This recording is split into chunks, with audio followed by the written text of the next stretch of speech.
kita mengagungkan namanya, sebab Dia besar, perbuatannya ajaib.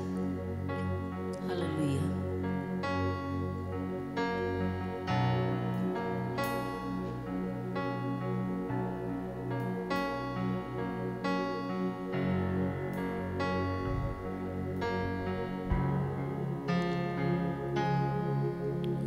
Kemuliaan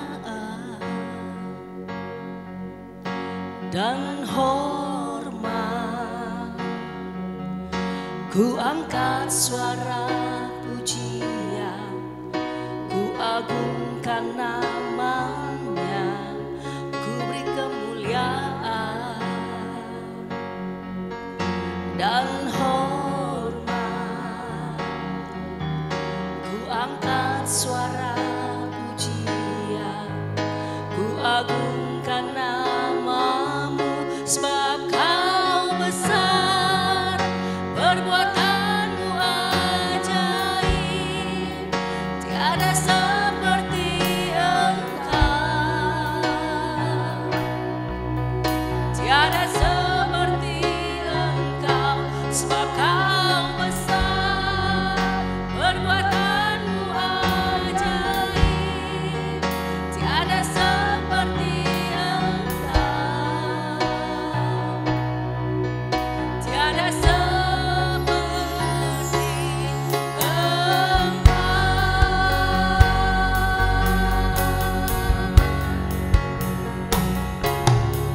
Ku beri kemuliaan dan hormat, ku angkat suara pujian, ku agungkan namamu, ku beri kemuliaan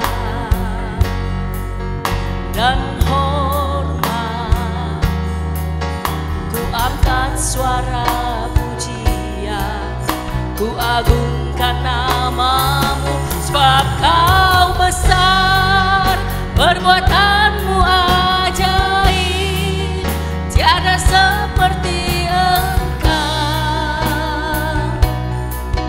tiada seperti Engkau, sebab Kau besar, perbuatanmu ajaib, tiada seperti Engkau, tiada seperti Engkau, sebab Kau besar, perbuatanmu ajaib, tiada seperti Engkau, tiada seperti Engkau, sebab Kau besar, perbuatanmu ajaib, tiada seperti Engkau, tiada seperti Engkau,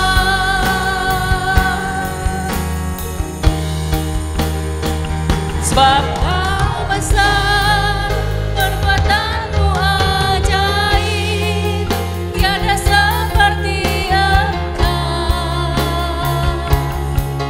tiada seperti Engkau, sebab Kau besar, perbuatanmu ajaib, tiada seperti Engkau, tiada seperti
seperti Engkau, sebab Kau besar, perbuatanmu ajaib, tiada seperti Engkau, tiada seperti Engkau, sebab Kau besar, perbuatanmu ajaib, tiada seperti Engkau, tiada seperti Engkau, sebab Kau besar, perbuatanmu ajaib, tiada seperti Engkau, tiada seperti Engkau, tiada seperti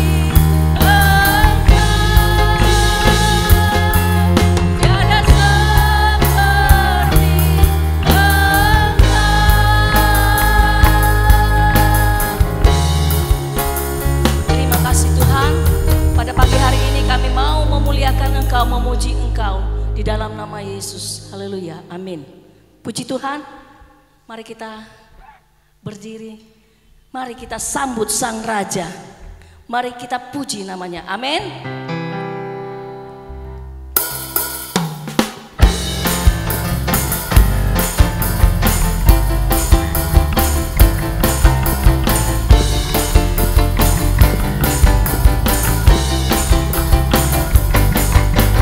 Mari kita sambut Sang Raja, mari kita puji namanya.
kuasa iblis telah dikalahkan. Hei hei hei, bersoraklah bagi Tuhan Allah kita. Bersoraklah bagi Tuhan Allah kita, bagi Tuhan Allah kita. Nyanyi glory, glory, glory bagi Sang Raja. Oh nyanyi glory, glory, glory bagi Sang Raja. Nyanyi glory, glory, glory bagi Sang Raja. Mari rayakan dan nyanyi, mari serukan, mari serukan, hei hei serukan, bahwa Yesus Sang Raja. Oh mari serukan, serukan, bahwa Yesus Sang Raja. Mari serukan, hei hei serukan, bahwa Yesus Sang Raja. Mari rayakan dan nyanyi. Kita akan merasa bahagia bila kita menyembah Dia. Kita akan merasa sukacita bila kita semua nyanyi glory, glory, glory bagi Sang Raja. Oh nyanyi glory, glory, glory bagi Sang Raja. Nyanyi glory, glory, glory bagi Sang Raja. Mari rayakan dan nyanyi. Mari rayakan dan nyanyi. Mari rayakan dan nyanyi. Amin. Silakan duduk saudara kekasih. Sebentar lagi kita merayakan kelahiran Tuhan Yesus. Mari kita rayakan dan nyanyi buat Dia. Dia lahir untuk kita, saudara.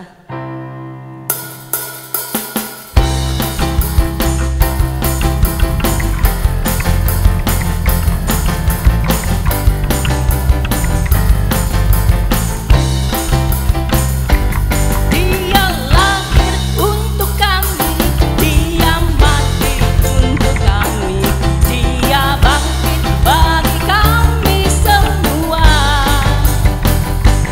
Dia Yesus Tuhan kami, Dia Yesus Allah kami, Dia Raja di atas segala raja.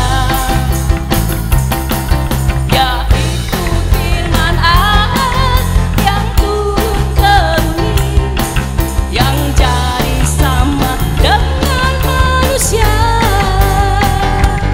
Dia Yesus sobat kami, Dia Yesus Tuhan kami, Sang penebus juru selamat dunia.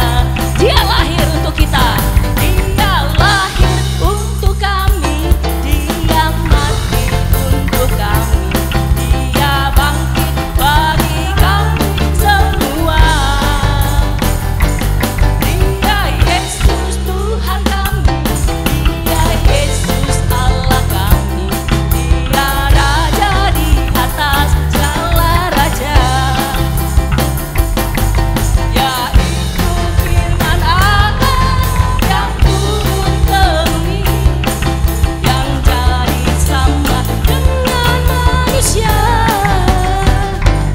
Dia Yesus sobat kami, Dia Yesus Tuhan kami, Sang penebus juru selamat dunia.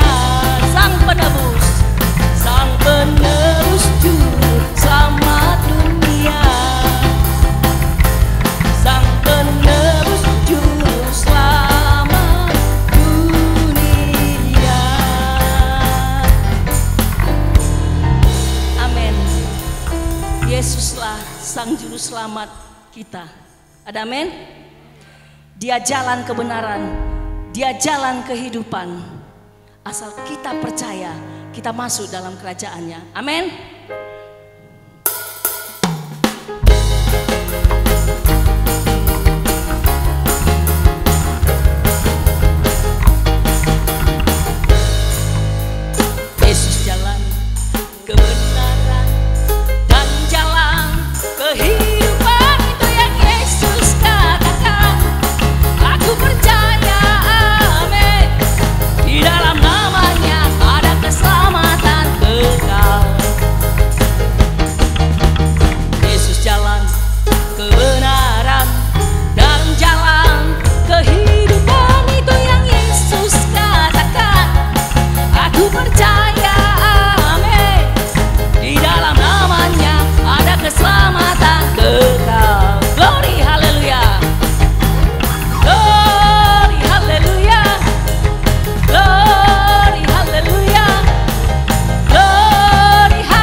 Aku percaya, amin. Di dalam namanya ada keselamatan kekal. Hey. Yesus jalan kebenaran dan jalan kehidupan, itu yang Yesus katakan. Aku percaya, amin. Di dalam namanya ada keselamatan kekal. Glory, haleluya. Glory, haleluya. Hey, hey. Glory, haleluya. Hey. Glory, haleluya. Hey, hey. Glory, haleluya. Di dalam namanya ada keselamatan kekal. Glory, haleluya. Glory, haleluya. Glory, haleluya. Hey. Glory, haleluya. Di dalam namanya ada keselamatan kekal. Di dalam namanya, di dalam namanya ada keselamatan kekal. Di dalam namanya, di dalam namanya ada keselamatan kekal. Amin. Di dalam namanya ada keselamatan kekal. Di dalam nama Yesus ada juga kesembuhan, saudara kekasih. Dia memulihkan kita. Panggil namanya. Dikala engkau mempunyai kesusahan, di dalam engkau mempunyai hati yang penat, di dalam nama Yesus ada kesembuhan. Dia memulihkan engkau, saudara kekasih. Nama Yesus yang ajaib, nama Yesus yang berkuasa.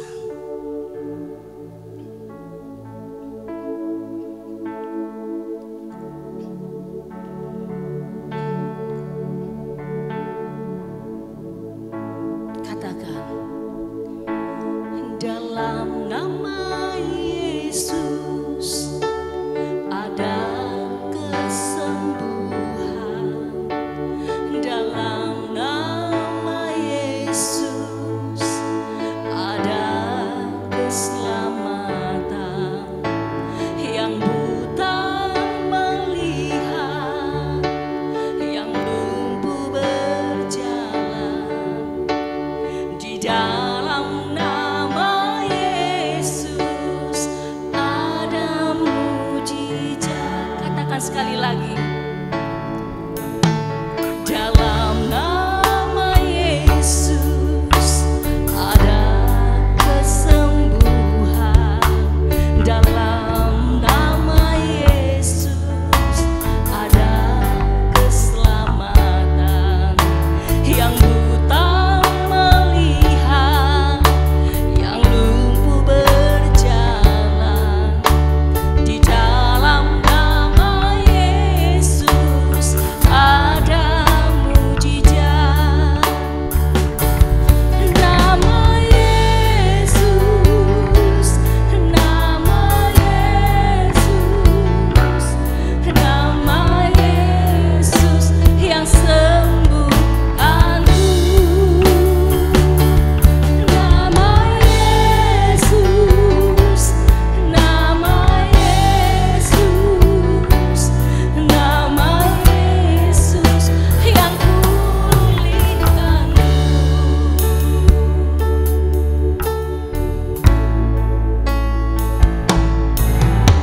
Dalam nama Yesus ada kesembuhan.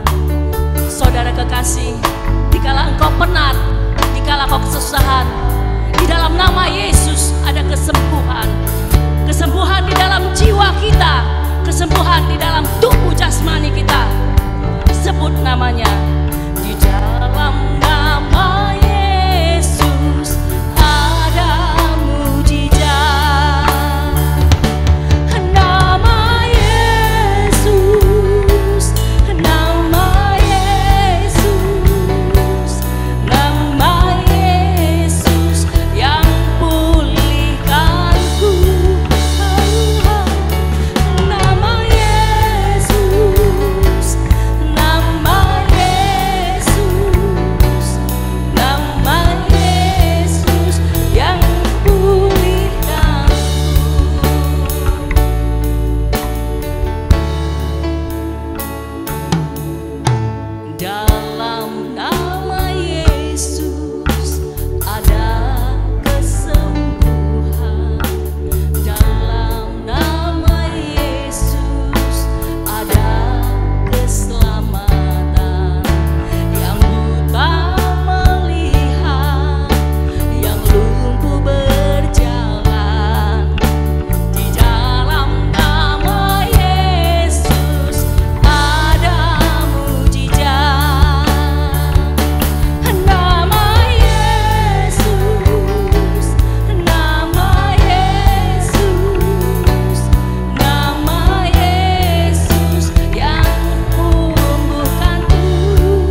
Terima kasih pada pagi hari ini kami boleh Tuhan memuji-muji nama-Mu dengan sukacita. Terima kasih penyertaan Tuhan dari awal pertengahan ini ibadah kami. Biarlah Tuhan apa yang kami persembahkan melalui pujian kami boleh menyenangkan hati Tuhan. Bahkan Tuhan menjadi dupa yang harum di hadapan. Pagi ini juga kami akan ditaburi firman Tuhan, diisi dengan kebenaran isi hati. Untuk itu mari jamaah pribadi, lepas pribadi, rendahkan hati kami, sucikan, kuduskan agar firman-Mu tinggal di dalam hati kami. Nama Tuhan dipuji-puji, dimuliakan. Hamba-Mu sebentar akan menaburkan firman-Mu.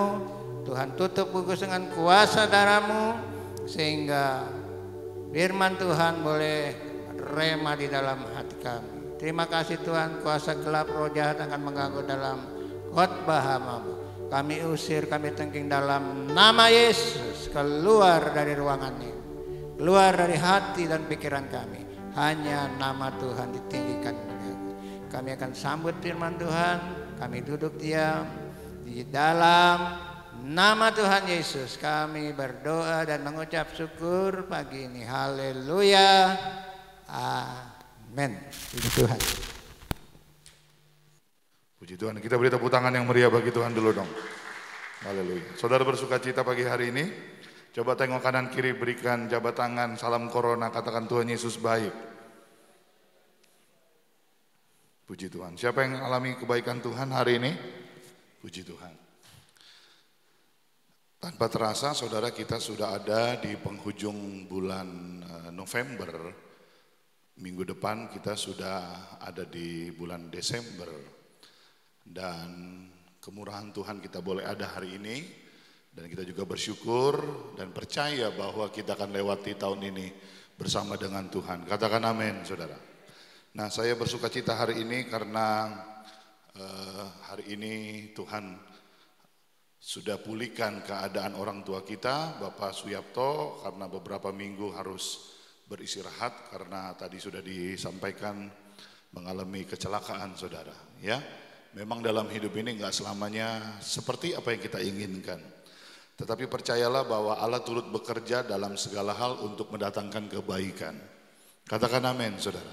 Ya, nah oleh sebab itu hari ini kembali lagi kita akan diingatkan melalui kebenaran firman daripada Tuhan. Ayo mari kita mulai mendengar kebenaran firman. Buka hatimu, percaya Tuhan akan bekerja di tengah-tengah kita. Hari ini saya akan berbicara tentang apa dan maksud tujuan Tuhan itu menciptakan manusia. Saya pernah sampaikan ini dan Tuhan berbicara untuk saya kembali mengingatkan saudara. Arti atau tujuan kita ada di dalam dunia ini. Yang pertama adalah Tuhan merindukan supaya kita memiliki hubungan yang baik dengan Tuhan. Enggak semua, katakan amin. Tuhan mau kita memiliki apa? Hubungan yang baik dengan Tuhan. Dimulai dari Taman Eden.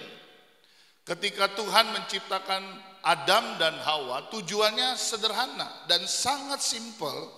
Yaitu supaya Tuhan dan manusia itu memiliki hubungan yang baik.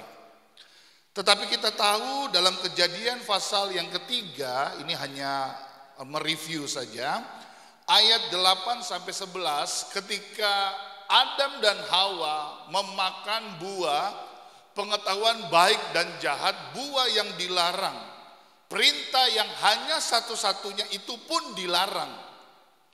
Karena pengaruh, bisikan, ajakan dari ular yang gambaran adalah iblis, sehingga Adam dan Hawa akhirnya memakan buah pengetahuan baik dan jahat. Dan pada hasilnya adalah bahwa mereka itu sadar bahwa mereka itu telanjang. Dan ada bahasa yang menarik. Ketika Tuhan datang, dia bertanya begini, di manakah engkau? Bayangkan manusia saat itu cuma 2 orang, ya, cuma 2 orang, tapi Tuhan bertanya, di manakah engkau? Apa artinya saudara? Dosa memisahkan kita dengan Tuhan. Saya ulangi lagi ya, Dosa memisahkan hubungan yang baik kita dengan Tuhan. Sehingga Tuhan harus bertanya, di manakah engkau? Di manakah kalian? Dan bukan cuma itu, kita tahu bersama Adam dan Hawa itu merasa takut. Dosa membuat kita takut berhadapan dengan Tuhan. Katakan amin, saudara. Ya, dosa memisahkan kita dengan Tuhan. Dan pada hasilnya bukan cuma mereka takut, Alkitab berkata jelas mereka harus diusir dari Taman Eden. Kita tahu cerita ini. Nah, di atas saudara ada tulisan bahwa HP jadul, saudara. Saudara pernah punya HP jadul? Halo, kok nggak ada suaranya pagi hari ini? Kedinginan saudara ya. Ada sukacita pagi hari ini? Saudara pasti punya dulu HP jadul ya. Ada merek Nokia, Motorola, saudara, belum ada gambarnya waktu itu. Hanya suara, saudara ya. Nah, pertanyaannya begini, saudara. Kenalkah saudara dengan suara yang menelpon engkau? Kenal nggak? Kenal, saudara ya. Apalagi istri yang telepon gitu ya. Baru bilang halo, nah kata halo itu aja kita udah kenal, oh istri saya, oh suami saya, itu orang tua saya. Nah, pengenalan ini di awal dari memiliki hubungan, relationship. Nah, betapa penting kita sebagai gereja Tuhan, anak Tuhan, memiliki hubungan yang karib dengan Tuhan. Sehingga apa? Kita bisa mengenal suara Tuhan. Saudara kenal suara Tuhan? Haleluya. Saudara, gereja GPD Jalan Kebon Baru terkenal dengan suka merespon. Apa yang saudara responkan itu yang akan terjadi. Saudara katakan amin, itu yang akan terjadi. Saudara katakan haleluya, itu yang akan terjadi. Kita harus mengenal siapa Tuhan dan mengenal suaranya. Nah, hari ini kita akan belajar, saudara, bahwa ada hubungan yang rusak sebenarnya. Saya sekali lagi ulangi ya. Hubungan kita dengan Tuhan itu rusak karena dosa. Dan dosa memisahkan kita dengan Tuhan. Dosa memisahkan manusia yang sudah dibentuk oleh tangannya sendiri. Alkitab berkata, He created human with His own hand. Dengan tangannya sendiri. Makhluk lain hanya diciptakan, berfirman jadi. Tapi manusia harus bentuk dengan tangannya sendiri. Katakan amin, saudara. Dan bukan cuma itu, Alkitab berkata dia hembuskan nafas. Nafas berbicara roh. Manusia memiliki roh. Binatang tumbuhan tidak punya roh. Dan roh itu adalah roh manusia yang hanya bisa dua ditempati. Roh Tuhan dan roh iblis. Nah, pagi hari ini kita akan belajar bagaimana kita memiliki hubungan baik dengan Tuhan. Next. Ada kata takut, ya. Ketika Adam jatuh dalam dosa, ada kata takut. Dosa membuat ketakutan, takut kita kepada Tuhan. Ada bunyi langkah, ada suara, dan kehadirannya itu menakutkan. Tetapi hari ini kita akan belajar, justru kehadirannya menyukakan hati kita. Katakan amin. Keluaran 7 ayat 16 sekarang, coba lihat. Dan katakan kepadanya, Tuhan Allah orang Ibrani telah mengutus aku kepadamu untuk mengatakan, biarkanlah umatku pergi supaya mereka beribadah kepadaku di padang gurun. Nah, saudara, yang bicara ini adalah Musa. Jadi saya lompat ya, dari Adam dan Hawa kita lompat sekarang di zaman Musa. Nah, apa yang Musa lakukan? Musa adalah seorang pemimpin ya, dia dibesarkan di tanah Mesir. Dan dia memiliki tugas. Tugasnya itu mengeluarkan bangsa Israel dari tanah Mesir, dari tanda perbudakan untuk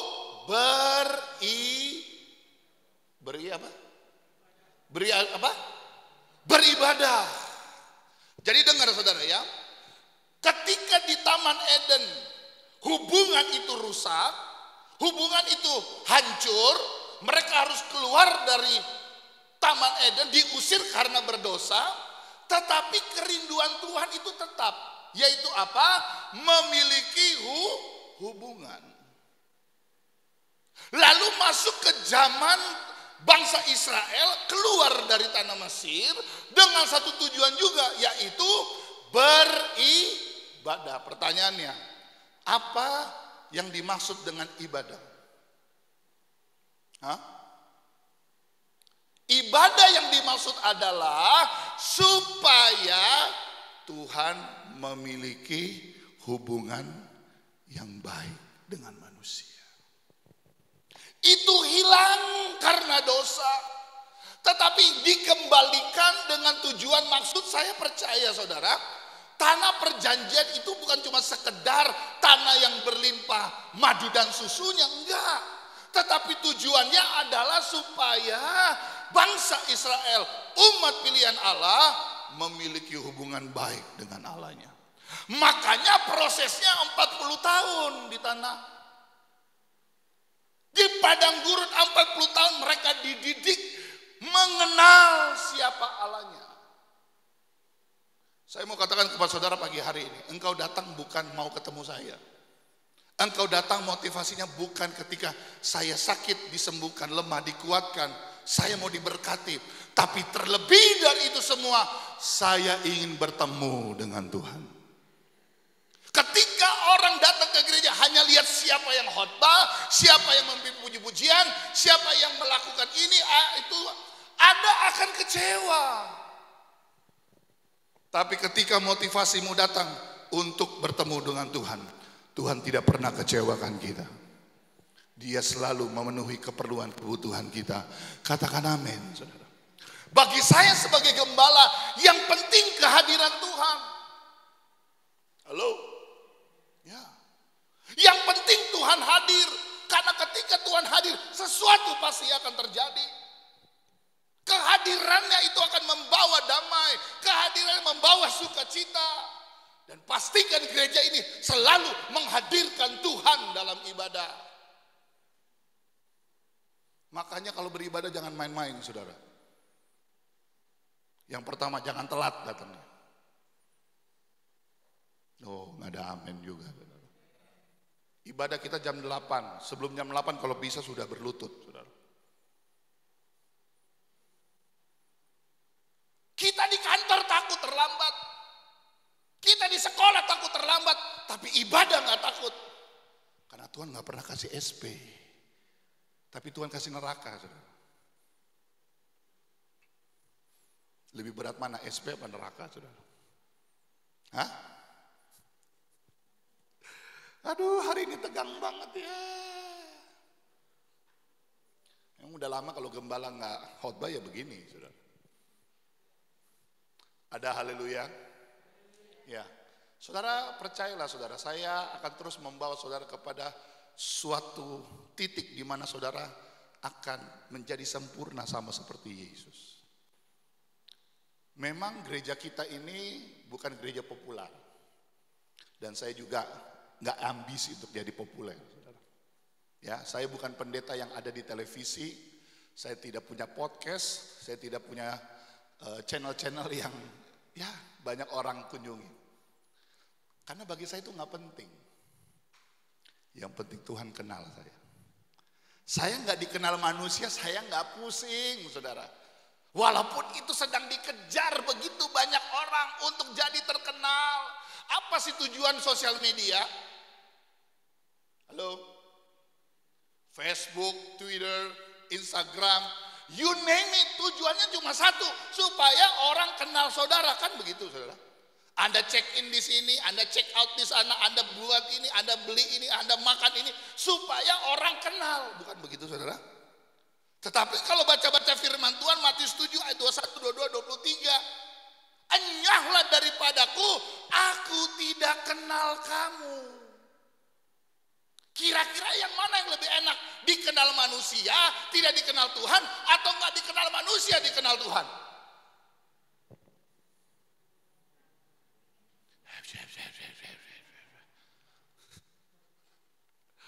Ada haleluya. Ada haleluya pagi hari ini. Next.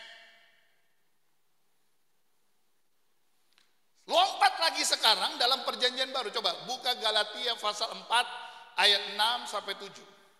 Galatia 4 ayat 6 sampai 7. Dan karena kamu adalah apa? Kamu adalah apa? Kamu adalah apa? Maka Allah telah menyuruh roh anaknya ke dalam hati kita, yang berseru berkata apa?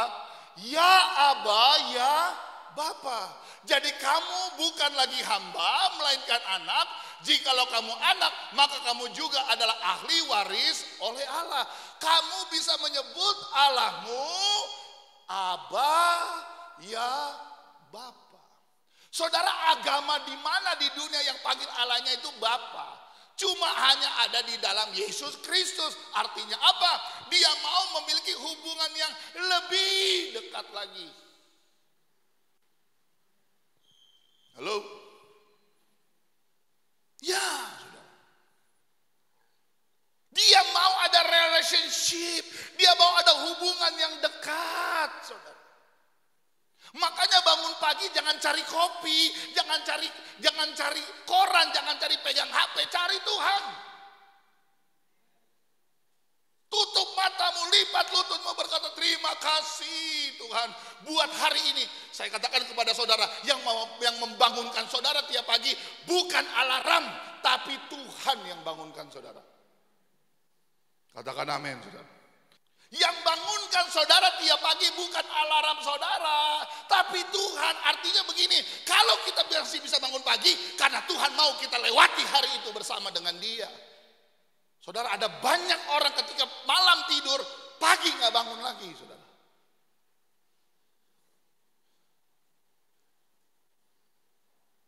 Panggil Dia Aba, ya Bapa.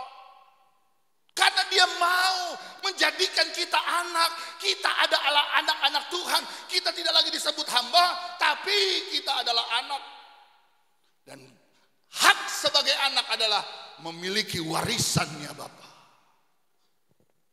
Apa yang kau minta di dalam namaku akan kuberikan kepadamu. Mintalah, carilah, ketuklah, maka semua akan diberikan kepada engkau. Itu adalah hak anak.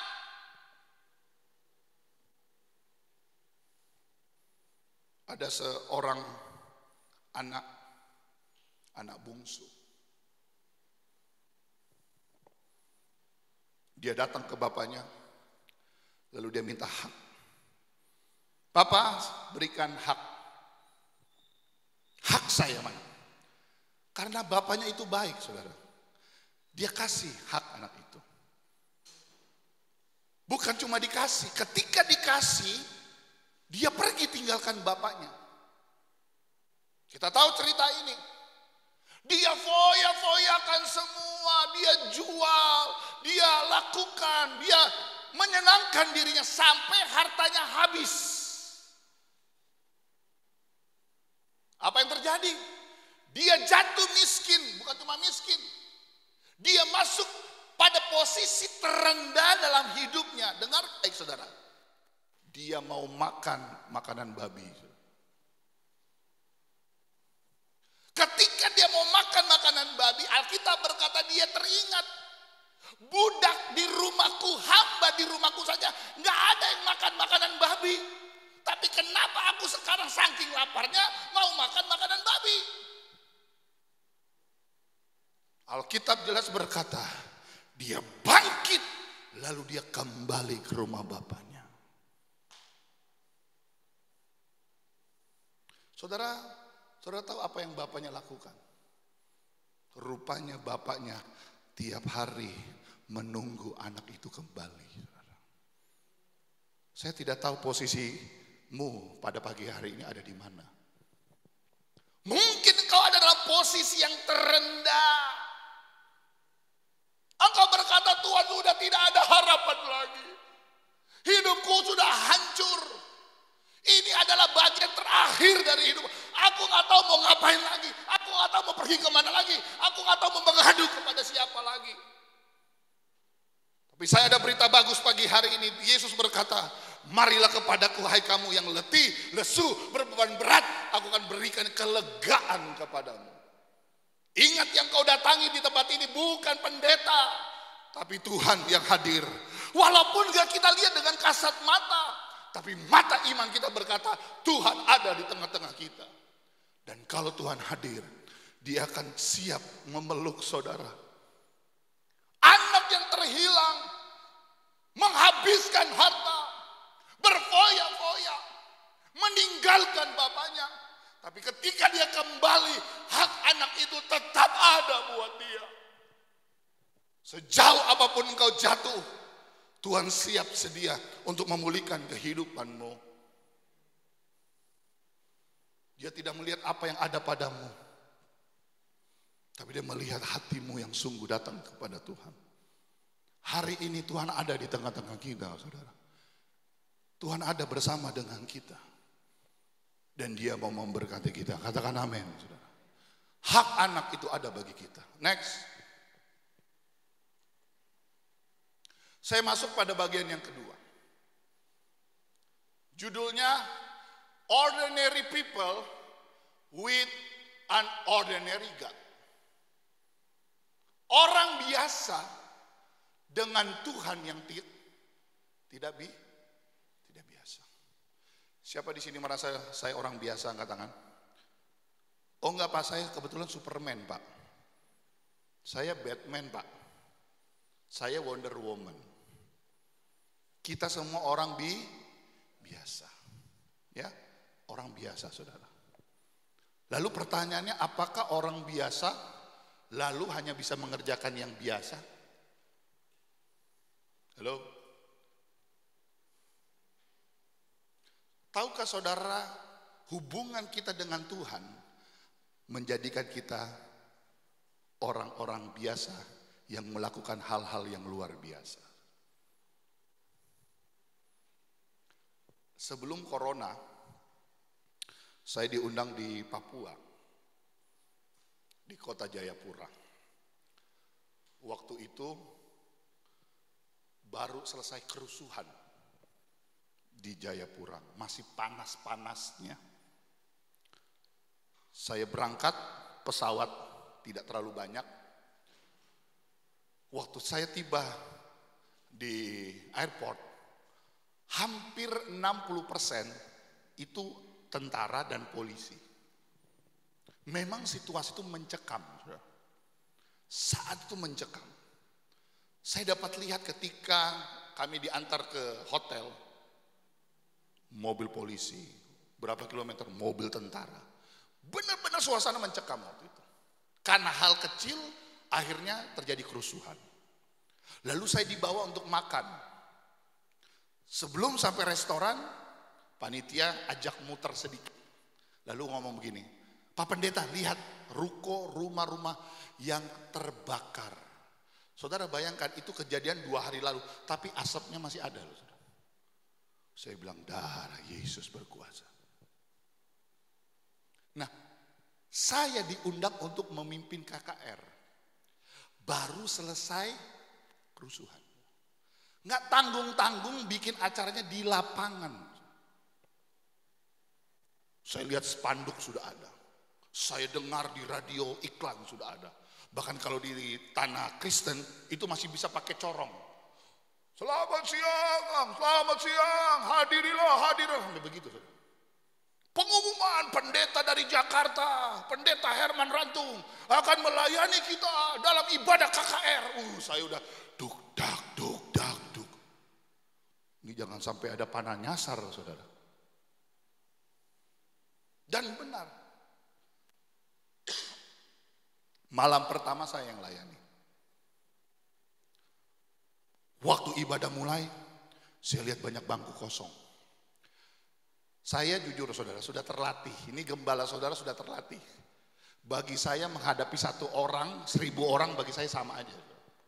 Ya, coba saudara lihat jemaat, pernah gak saya khotbah kelemer-kelemer? Karena cuma 1 orang, ya saudara, karena kita cuma 1 orang, ya mau nyanyi apa terserah. Ada pernah begitu? Lalu saya khotbah, ya udahlah, karena cuma 1 orang, ya Tuhan mengasihi, amin. Ada begitu? Mau 1 orang, 1000 orang, kapasitas bobot khotbah saya sama. Dan yang terjadi adalah saudara, ketika orang mulai berdatangan, Memang tidak kita harapkan mau menjadi banyak karena memang lalu suasana lagi pecah. Orang keluar rumah aja takut. Tapi saya berkata firman Tuhan harus disampaikan. Firman harus diberitakan. Itu mereka punya speaker itu memang sengaja dihadapin ke lapangan, ke jalan-jalan supaya orang tahu ada KKR. Dan bukan cuma itu, di belakang dari mimbar kami, panggung itu sudah ada kolam baptisan. Dan ini tantangan, saudara. Tantangan. Saudara tahu apa yang terjadi? Mujizat terjadi malam hari itu. Ada 6 orang terima Yesus sebagai Tuhan dan Juru Selamat. Langsung dibaptis. Besok tambah lagi. Sampai hari terakhir ada 20 jiwa terima Yesus sebagai Tuhan dan Juru Selamat. Langsung dibaptis. Itu di tengah-tengah kerusuhan. Apa yang terjadi? Beberapa bulan berikutnya saya diundang lagi. Bikin KKR juga di lapangan tapi di satu kampung. Di satu kampung dibabat satu area hutan itu karena mau bikin KKR. Saya lagi diundang. Saya dipartnerin dengan pastor dari Katolik. Tapi malam yang terakhir saya tantang baptisan. 25 orang langsung dibaptis, 3 preman kampung.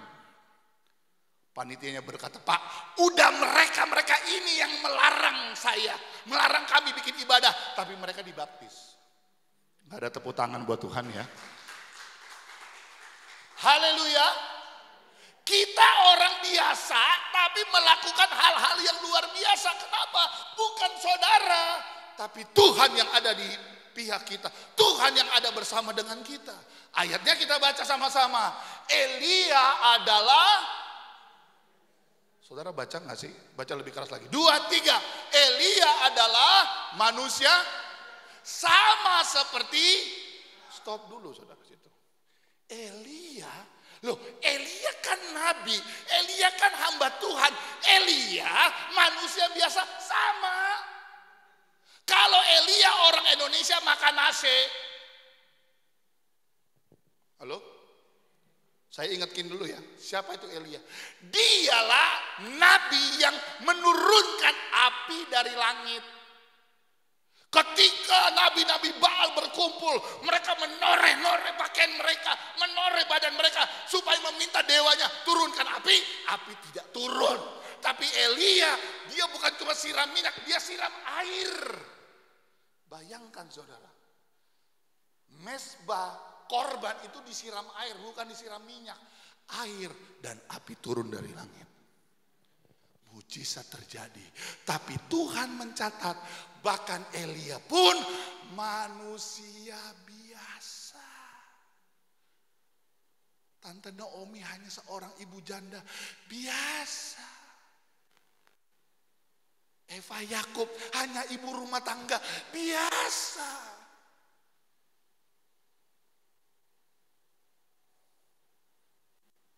Kita orang biasa. Bahkan seringkali kita nggak masuk hitungan. Manusia melihat apa yang di depan mata, tapi Tuhan melihat sampai kedalaman hati. Saudara ingat khotbah Pendeta Donald minggu lalu?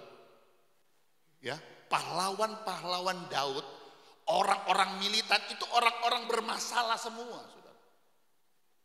Orang-orang yang nggak punya masa depan. Tapi ketika dipulihkan oleh Tuhan, mereka orang biasa yang banyak kekurangan, banyak kelemahan. Saya katakan kepada saudara pagi hari ini, siapa di antara kita yang tidak berdosa?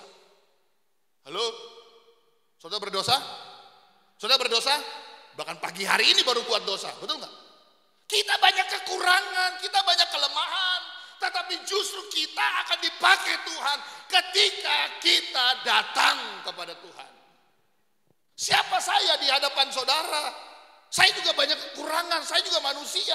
Gembala bukan malaikat, pendeta bukan malaikat. Tetapi tiap hari kita belajar bagaimana menyenangkan hati Tuhan. Saya mau katakan kepada saudara, jemaat GPD dan Kebon Baru bukan jemaat suci. Kita jemaat berdosa yang selalu mau hidup benar, mau hidup suci. Karena Tuhan datang kepada orang berdosa.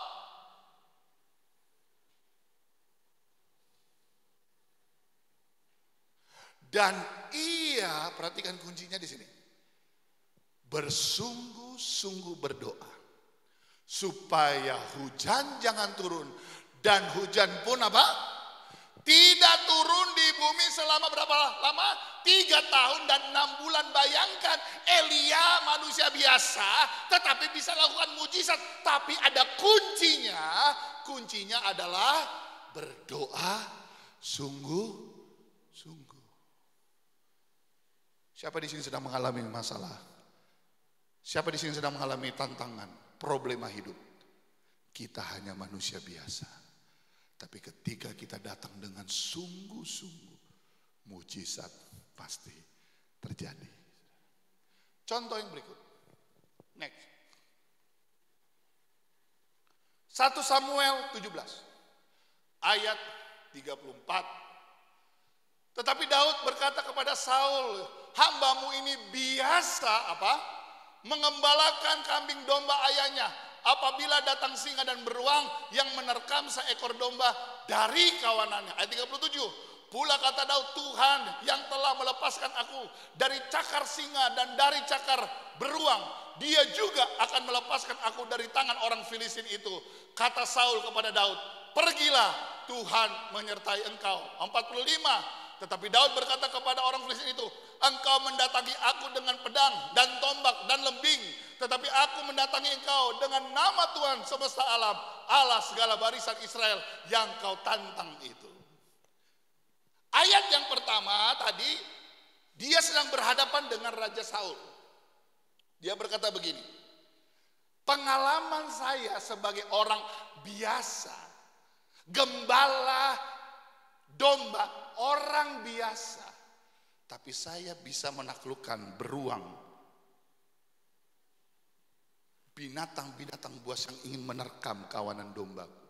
Dia biasa melawan binatang buas, itu biasa. Lalu ayat berikutnya berkata apa?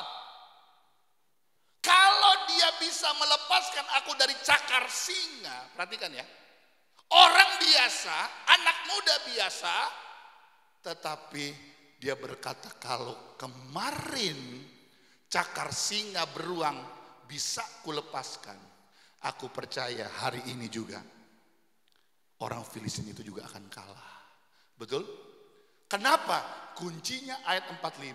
Engkau mendatangi dengan tombak, pedang dan lembing. Aku mendatangi engkau di dalam nama Tuhan Yesus Kristus. Yang membedakan adalah Daud memakai nama Tuhan. Masih muda? Iya. Alkitab berkata masih kemerah-merahan, masih bau kencur. Dia adalah anak muda yang biasa. Tetapi apa yang membuat dia tidak biasa? Karena dia tahu Tuhan beserta dengan hidupnya. Kita orang biasa, saudara orang biasa. Tapi yang membedakan adalah siapa yang ada di belakang kita. Kalau Tuhan ada di pihak kita, siapa yang menjadi lawan kita? Saudara ingat Ayub ketika dia mau dicoba, dites, diuji. Tuhan berkata gini sama iblis, kamu gak lihat hambaku Ayub? Dia saleh, takut akan Tuhan, betul? Lalu iblis ngomong apa? Aku kan coba dia, tapi masalahnya di sekelilingnya ada pagar. Saudara percaya anak Tuhan kita, saya dan saudara, hari ini ada pagar di sekitar kita? Lalu mungkin ada berkata, loh kalau ada pagar kok Om Yarto jatuh? Kok Om Yarto tabrakan? Saudara ingat ya, pagar bukan berarti Anda bebas dari masalah. Sekarang saya mau tanya, ketika Tuhan memegari Ayub, apa Ayub gak terima masalah? Hah? Halo? Coba yang dewasa pasti ngerti yang saya maksud nih. Kalau ada masih anak-anak masih bingung. Apakah pagar yang Tuhan kasih melepaskan kita dari masalah? Enggak. Saudara, masalah tantangan hidup itu bukan karena Tuhan jahat sama kita. Ingat loh, catat ya saudara ya. Bukan karena Tuhan benci sama kita, karena Tuhan gak suka sama kita. Enggak, kita sedang diajar. Siapa yang sini sudah lulus SMA? Sekarang saya mau tanya, Kalau saudara lulus SMA, pakai ulangan nggak? Pakai ujian nggak? Ya pakai. Kalau Anda nggak lulus tetap di situ, kalau nggak lulus tetap di situ. Sampai kita bisa melewati ujian, kita akan naik tingkat. Sebenarnya kisah Ayub adalah bentuk di mana Tuhan sedang mengangkat Ayub. Tetapi harus melewati tantangan. Bukan berarti pagarnya nggak ada, pagar Tuhan tetap ada. Tuhan menyertai kita, tapi kita tidak lepas dari apa yang Tuhan harus lakukan dalam hidup kita, yaitu proses. Dan proses itu nggak enak, saudara. Betul? Tahukah saudara, Tuhan lebih suka kita dalam proses daripada hasil. Tapi anak Tuhan sekarang lebih suka cepat dapat hasil daripada proses. Makanya ada yang namanya Kristen instan. Saudara suka Indomie? Saya suka Indomie, makanya bengkak, saudara. Hampir tiap hari Indomie. Apalagi semenjak udah ada Starbucks di depan. Cafe, saudara, di depannya. Menunya nggak ada lain. Indomie seleraku. Betul? Nah, tetapi bukan berarti saudara kita lepas dari segala masalah dalam hidup kita. Kita harus ada dalam proses Tuhan dengan satu tujuan, Dia sedang mengangkat hidup kita. Dan kalau Dia angkat, kita akan tampil seperti emas yang murni. Katakan amin, saudara. Yang membedakan adalah Daud orang biasa, tapi memiliki Tuhan yang luar biasa. Riko pemuda biasa. Ya, dia ganteng, dia pintar, ya tinggal tunggu aja Riko ya, sabar ya, sabar bro, sabar ya. Pagem aja sabar kok, saking sabarnya dapat 2 kali, saudara. Haleluya, saudara. Tapi yang membedakan adalah aku datang dengan nama Tuhan semesta alam, Allah segala barisan Israel yang tantang itu. Dan Daud menang. Saudara mau menang? Libatkan Tuhan. Next. Coba sekarang buka 1 Korintus 10 ayat 13. 1 Korintus 10 ayat 13. Apa kata firman Tuhan? Pencobaan yang kamu alami ialah pencobaan luar biasa. Hah? Luar biasa. Hah? Saudara nggak salah baca. Apa saya yang salah? Hah? Pak, ini berat sekali loh Pak. Aduh. Benar nggak? Betul nggak? Ya nggak? Bapak, saya udah nggak bisa lagi Bapak. Oh, saudara, bukan saya yang ngomong loh. Ini Alkitab yang tulis. Pencobaan yang kau alami adalah pencobaan biasa. Saudara, bukan berarti Tuhan anggap enteng dengan apa yang kau sedang hadapi, tapi Dia ingin memberitahu kepada kita, hei, pencobaan itu biasa. Kenapa? Karena yang lain ada yang lebih susah daripada kita. Saya sering katakan, Anda gak makan hari ini, di balik dunia yang lain ada orang udah 3 hari, 4 hari gak makan. Makanya keterlaluan kalau anak Tuhan gak bersyukur. Oh, gak ada amin ya. Biasa, saudara. Anda alami cobaan itu biasa. Karena orang lain juga alami, bahkan lebih sulit daripada saudara. Saya mau tanya kepada saudara, siapa yang dalam 1 hari puasa terpaksa karena gak punya apa-apa? Angkat. Siapa yang 1 hari makan 3 kali? Siapa yang 1 hari makan 10 kali? Dulu pendeta, cerita pendeta dulu ya. Katanya sampai harus puasa terpaksa karena gak punya apa-apa. Ya. Tapi saya nggak pernah dengar ada pendeta mati karena kelaparan. Tapi sekarang lebih hebat, mati karena kekenyangan, saudara.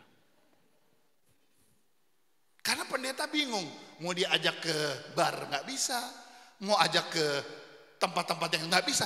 Yang bisa makan. Kalau saudara pergi ke Sulawesi Utara, ya, saya nggak tahu kalau di daerah lain, tapi yang di daerah saya Sulawesi Utara, sarapan itu meja penuh. Semua kaki ada, termasuk kaki meja, saudara. Babi guling, babi hong, babi rica, tinorangsa, saudara. Nah, pencobaan yang kita alami adalah pencobaan biasa. Perhatikan ya, di ayat ini penting nih. Yang tidak melebihi. Sekarang saya mau tanya, saudara punya batas kekuatan nggak? Hah? Pril, punya batas kekuatan nggak, Pril? Siapa lagi? Kita punya batas kekuatan, artinya begini, pencobaan itu biasa karena tidak melebihi. Tuhan tahu di mana batas kekuatan kita, makanya pencobaannya itu biasa. Cuma kita, pikiran kita, perasaan kita yang membuat masalah itu dibesar-besarkan. Aduh, kalau ini gimana? Ini gimana? Besok gimana? Mau makan apa? Apakah tahun 2021 nggak kita lewati? Bisa tuh.